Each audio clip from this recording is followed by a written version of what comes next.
What's good, everyone? Hope everyone's week is going alright. This week's video is on the lowest IQ moments in boxing. Pretty self-explanatory. With that being said, let's start the video.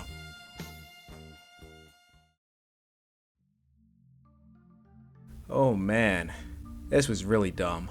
You know, if you're talking to me, you're literally talking to a tree, bro. As mentioned in previous videos, most notably my Tail series video of this fight, Ortiz was throwing an insane amount of headbutts purposely with a warning here and there. Cortez himself actually warning Ortiz in the locker room. Careful with the headbutts inside being your southpaw. You guys gotta be closer to the axis. Be careful with the heads inside. To watch the head, as Ortiz had a reputation for headbutts as seen in the Berto fight, where it was pretty blatant. Berto wobbling again as he goes back against the ropes.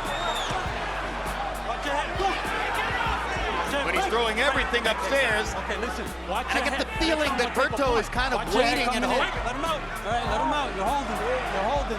Watch your head. You know, you're looking to still, there seems to be still so much energy and strength when I look at the legs of Ortiz. Floyd, who for the most part controlled the fight, throwing more than his average, not allowing Ortiz to form an offense, would finally have his chance in round 4 to do so, landing big on Mayweather.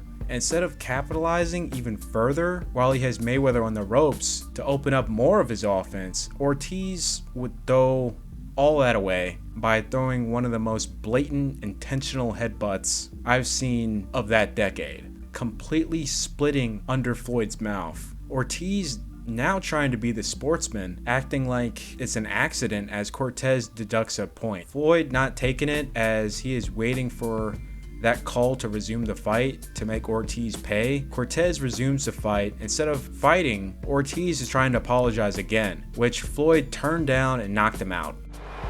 Don't be doing that. Don't be doing that. Let's go. Hurry.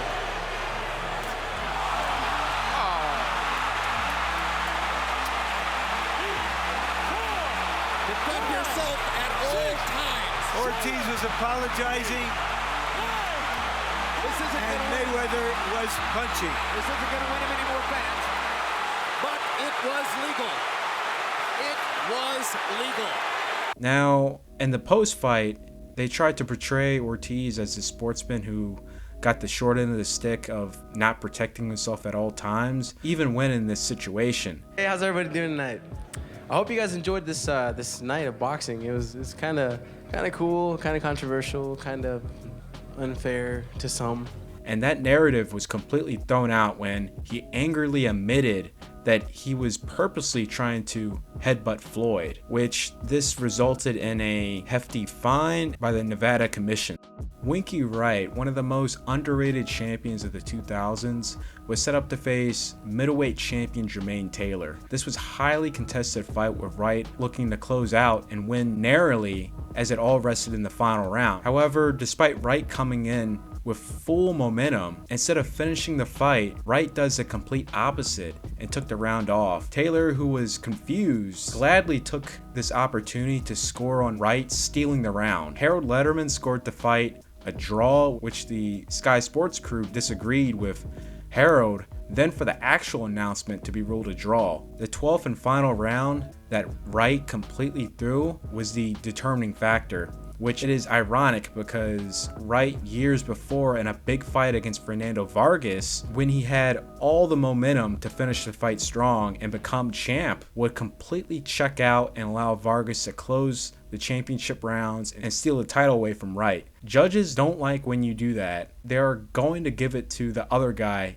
each time if it's close, especially if there's a clear A side and B side. A side and B side treatment was not the case in this matchup. Wright certainly did not learn his lesson against Vargas, and it costed him the middleweight title. Like, what is he doing? I mean, he winning on the flurries. Go ahead and fight me. I mean, he clearly throwing straight punches, just catching me. If I was him, I just would have kept fighting. That's the difference between us.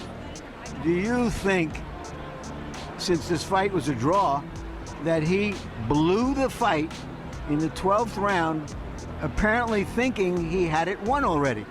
I felt like if he wanted the title so bad, he should have fought all 12 rounds, because that's what I would have did. That's what I did. I fought all 12 rounds. I didn't get in there running them last rounds thinking I had the fight won. You know, I feel like it's a boxing match. You got to fight all 12 rounds. Same case as the last fight. However, instead of the fighter, it was mutually both Nacho and Marquez at fault. Close fight depending on what the judges are looking for. It can go either way, so it's incredibly important if it's tight on the cards to go out and finish the fight. Marquez went out and was doing victory laps as if he already won. Manny taking full advantage of that would score on Marquez to clearly win the round. The HBO commentators were in absolute disbelief of what they were seeing. This is like Dragon Ball Super level of the villain clearly defeating Goku, decides not to finish him right there, let off and allow him to transform and steal the fight away, and get beaten in the process. Pacquiao will win by a razor-thin majority decision, the 12th round being the difference maker. Chris Byrd, one of the most underrated heavyweight champs from the 2000s, tricky, hard-to-fight southpaw that originally came from cruiserweight that took over heavyweight. One of the many pioneers that paved the way for Alexander Usyk, who's also a tricky southpaw. Byrd, after his loss to Povetkin, would make the most insane decision of cutting all that mass from heavyweight and move down to light heavy as there was a power grab in the weight class. I didn't know. I didn't educate myself on how food worked, how to really train to lose the weight the right way and train the right way. I didn't know anything. I just lost weight. I know how to train. If you look at the pre-fight interviews before his light heavyweight debut, and Byrd on his YouTube having laughs talking about how bad his camp was, I don't know how he was able to promote this fight with a straight face. I came home from the Povetkin fight. I'm always training and running, but usually I'm eating a lot. You know, just eat and just keep my weight up. I started eating 1 meal a day. I started running. I upped my run. I love running, so I upped it a little bit since I was a little bit smaller. I was like, I'd run 7 miles a day, see how I feel. I would run 7 miles, lose 5-6 pounds. I'm like, wow, my weight is dropping. So I'm like, you know, I might as well go down to all the way down to light heavyweight. That's some S-tier self-promoting skills right there. In a world of where about 95% of the modern boxers wouldn't last 30 seconds in a 2000s Brian Kenny Sports Center interview, that's impressive. According to Byrd's accounts, his diet was so bad that he had absolutely no energy to do anything. My reaction was like, you know, wow, what drug was he using? I thought he was smoking crack or something, lose some weight, but I mean, he got the weight down, he's pretty cut, you know, his muscle is no flab or nothing. I mean, he did a great job. I'm sparring with Carlos De Leon Jr. at that time. He was killing me in sparring. Nobody was watching. It was just me and him in the gym. Me, him, and his coach. He was getting ready for a fight, and I was his sparring partner, and he was tearing my butt out. I had no energy. I didn't know what I was doing. He didn't even bother to warm up in the locker room. We're in the locker room. The locker room was so quiet. My mother was in it, my mother, father, my brother. I didn't even warm up before the fight. I had no energy. I'm just sitting there the whole time. My mother and father didn't even know if I was in shape or not. They wasn't at training camp. They came the day before the fight. I flew them in the day before the fight. My whole thought, literally, please believe me, this is a true story. In the locker room, I'm thinking, man, can I get out of this fight? Can we cancel this? Now, using my fitness teacher's story as example, he was roughly around the same age as Byrd. My teacher was a college football player who was around 6'2", 6'3", 250 pounds. He was on a pescatarian diet and was able to cut down just below 200 pounds. This diet is made up of only seafood, plants, fruits, and grains. No meat, your protein comes from fish. You have your breakfast and dinner, however, in between the breakfast and dinner, small but healthy snacks to curb your appetite. Now, he could have easily dropped the weight to light heavyweight or have it at a catch weight to be safe if he was on a pescatarian diet. Ding, 5 minutes to walk. That's when they come and yell. It's time, 5 minutes to walk. That means we gotta walk to the ring. It was so quiet. It was like, okay, it's time to walk. And then we get up. Everything was just, my whole mind was, I'm about to get smoked. I hope this kid is not that good. Byrd just hired a Craigslist nutritionist. He probably would have had a better foot in this fight because he had literally nothing on his punches. He was tired from the opening bell and on, and it's surprising that he even lasted as long as he did. Just pure heart and fundamentals alone. I want to say this too. I got knocked down in the first round. Boom, down I go, tore my labrum.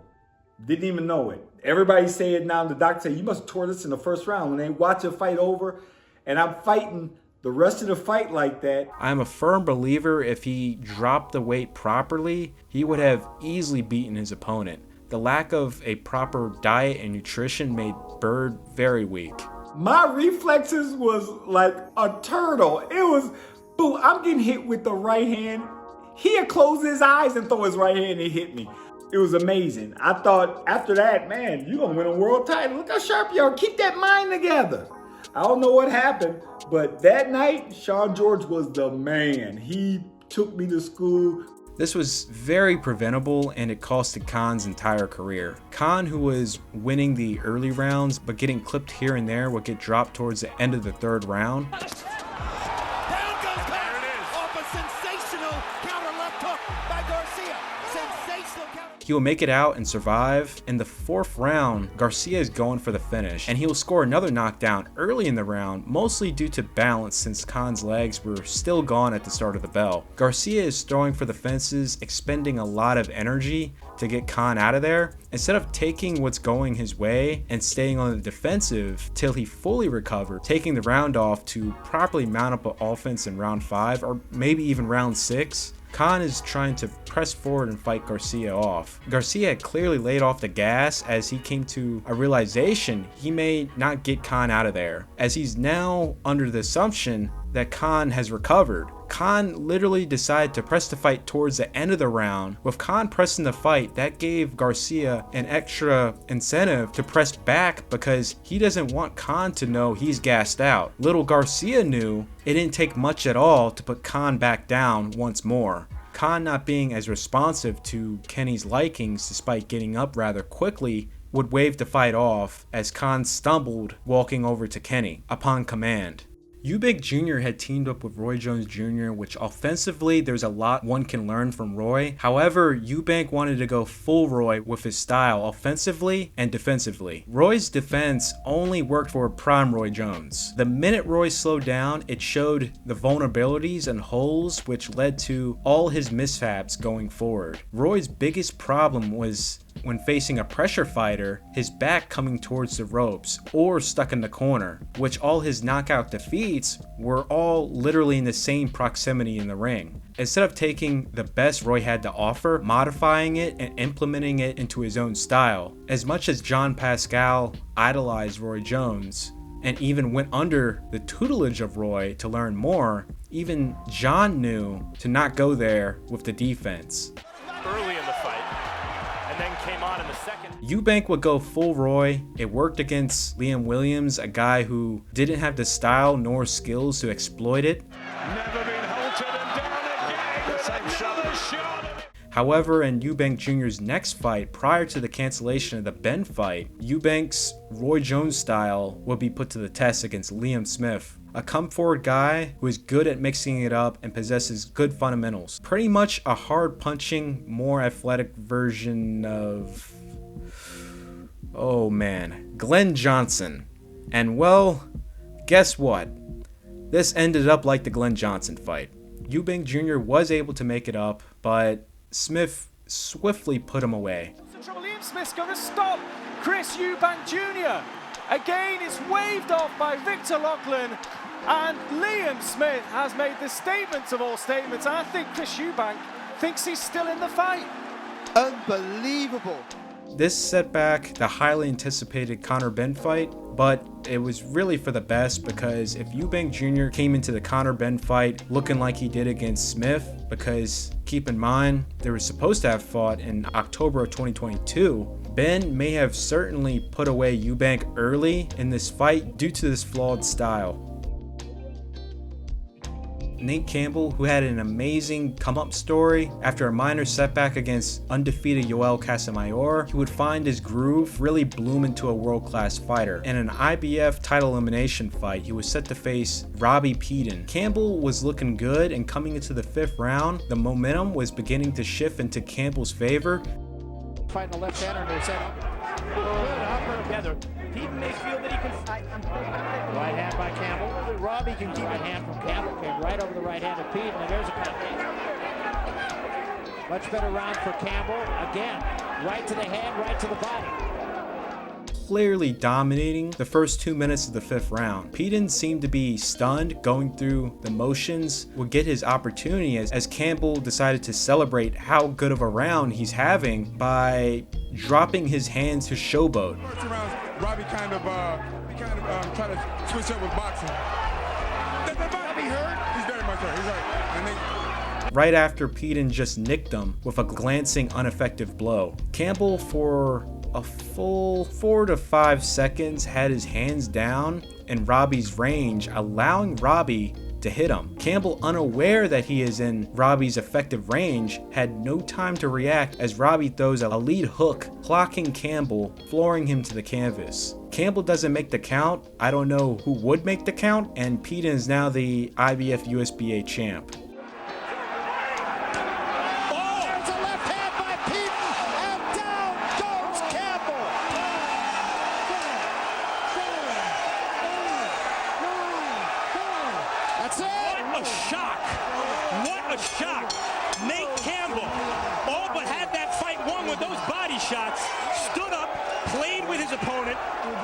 Was completely overconfident with his hands down and against the guy without one punch power.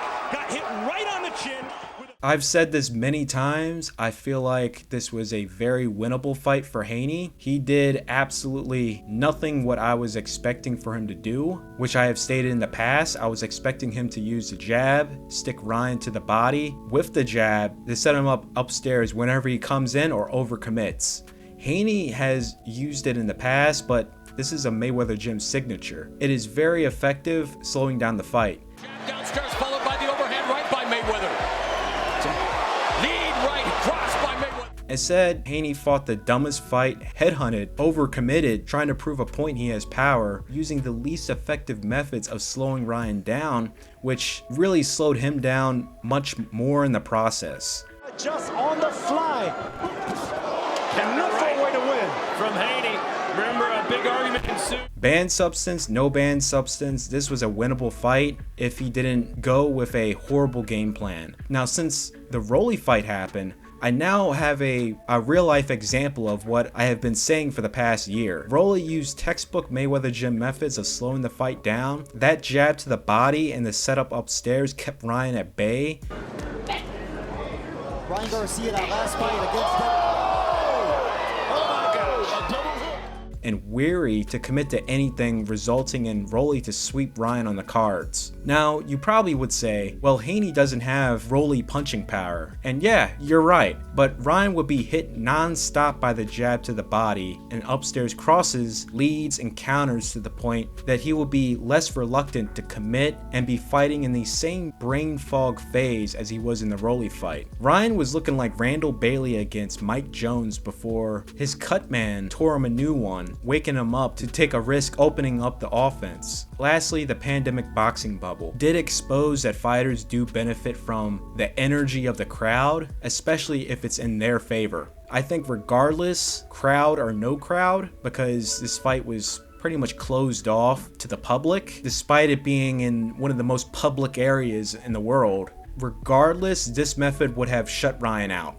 This was one of the most winnable fights to set up an undisputed matchup against the winner of Tyson Fury versus Alexander Usyk 2. Fury win will guarantee the historic UK matchup is back on between him and Joshua. Usyk wins, then you have a third fight. So it's a win-win situation here. To Dubois' credit, he has amazing focus and commitment to sticking to the game plan. Outside of that, he is the slowest, most robotic fighter I have seen. Him and Joe Joyce are literally the same guy, just an alternate version. Press the X button, you get Dubois. Press the square button, in the same spot, you get Joyce. You have 5, maybe depending on the weather, and if it's a holiday season, 7 business days to avoid their attacks.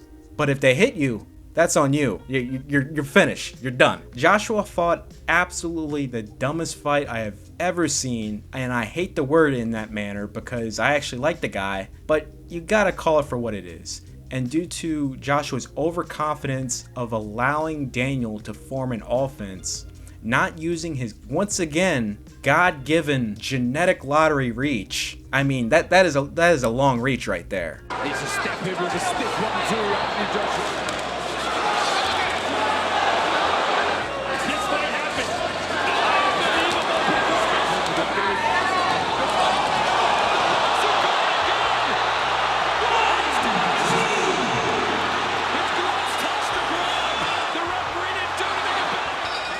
it resulted in the biggest preventable lapses of this era.